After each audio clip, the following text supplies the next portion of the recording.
I'm Malcolm Van Delst, and this is a continuation of the Low Self-Esteem Reading Room, aka Loser, a deliberately nonlinear genre-defying text that explores feminine gatherer as opposed to hunter, holistic as opposed to specialized, and goal-oriented life experience. From the forward, if you have nothing to lose but also nothing to gain because you will never matter, your life becomes open for experimentation. You can write, sing, act, draw, dance, knowing none of it matters. In doing so, you realize that achievement is chimera.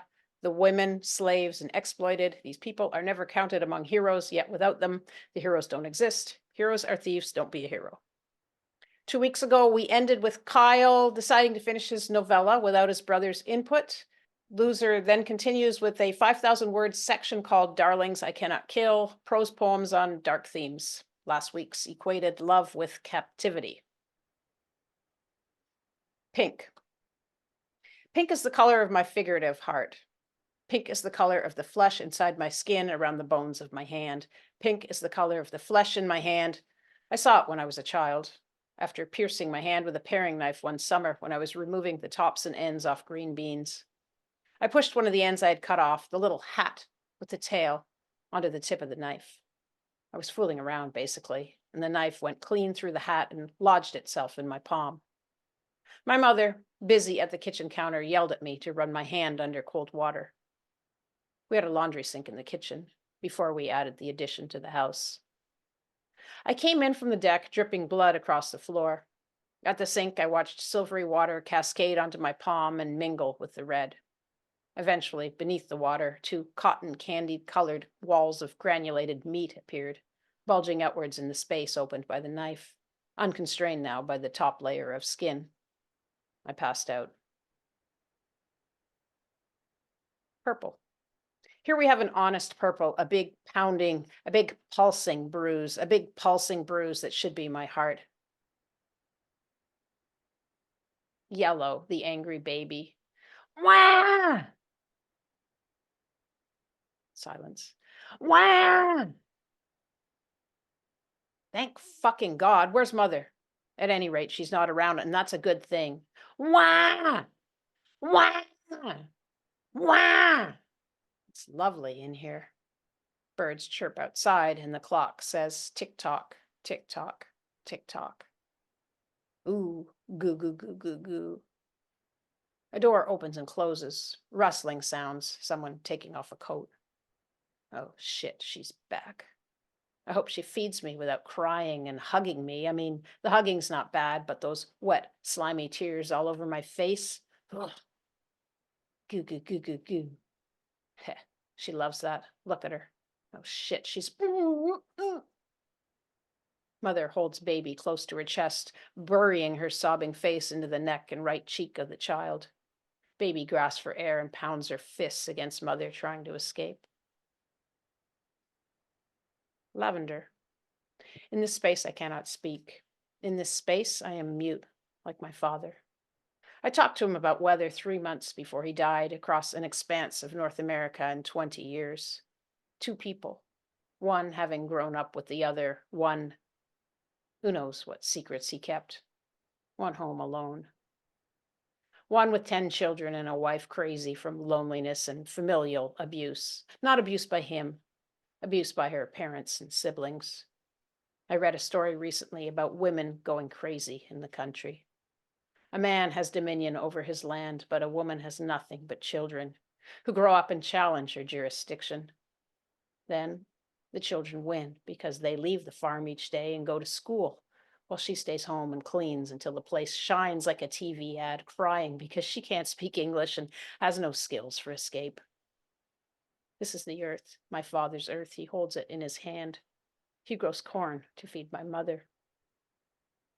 He holds the soil in his hand and watches it retain shape when he squeezes and lets go. It's good, rich, black. Rain is coming. There's not a cloud in the sky, but still, my father knows. The air is damp.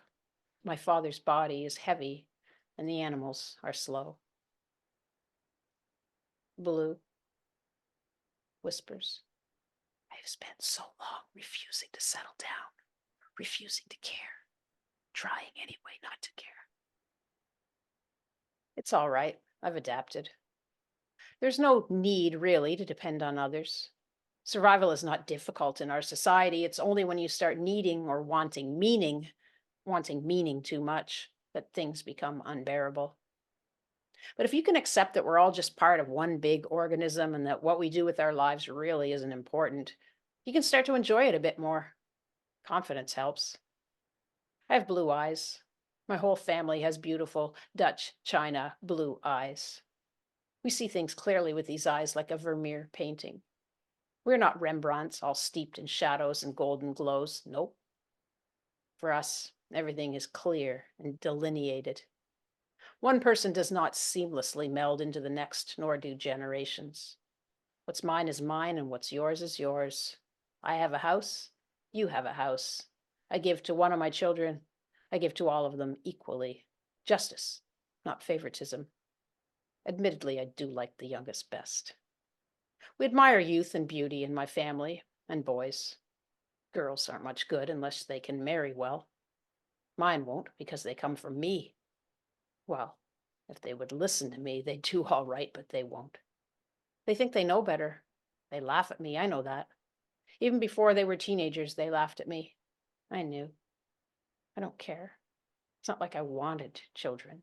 It's not like I wanted to marry Richard. He was my parents' choice.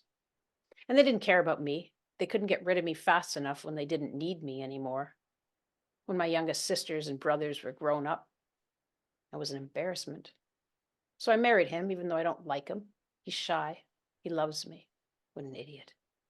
He was too shy to do anything about it, though, so he let his parents set everything up with mine. I'm a prize to him and garbage to my mom and dad. Blue is the color of my infinite tears. Silver tinted Mindaro. Being happy is like trying to pick up mercury. It looks like you can do it, but each time you try, it breaks into small pieces that roll off in all directions. If you handle too much of it, you get sick. Mindaro tinted white. This is the color of happiness and hope, a color of which we should not speak. If someone sees you dreaming of a better life, if they see you happy, they will sabotage you. They'll be frightened that you might leave them, frightened that they will lose your labor and your company, even if they consider you an inferior because they rely on you to combat loneliness and feelings of inadequacy within themselves. They may, in fact, be completely timid and awkward among their own friends. They may, in fact, not have any real friends. Status, prestige, and social climbing may be the guts of their lives. They may be so lonely in whatever tinny, ill fitting circles they inhabit that berating and belittling you is the closest thing they have to real self expression and meaningful intercourse. So, if you're going to pursue happiness, don't let anyone find out. Pale blue. So many sadnesses running through my mind like kites adrift in a windstorm. So many sadnesses curling in my heart, coming together for a sadness party, a gathering of the like emoted. Oh, sadness. Oh, sadness, oh, blue. Spring green. If I slow down, I have to look inside myself. I have to acknowledge the hole at my core and that I need to change it. I guess I need to fill it with dirt and plant things.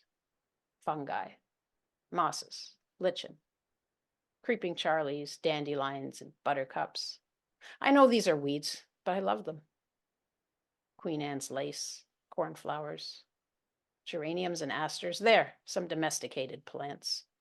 Lush grasses that roll from hill to hill, landscaped inside my huge, seemingly infinite hole. In Chernobyl, a black fungus coats the destroyed reactor. A species of mold, it converts deadly gamma rays into chemical energy that it uses for its own growth, similar to the way plants use sunlight.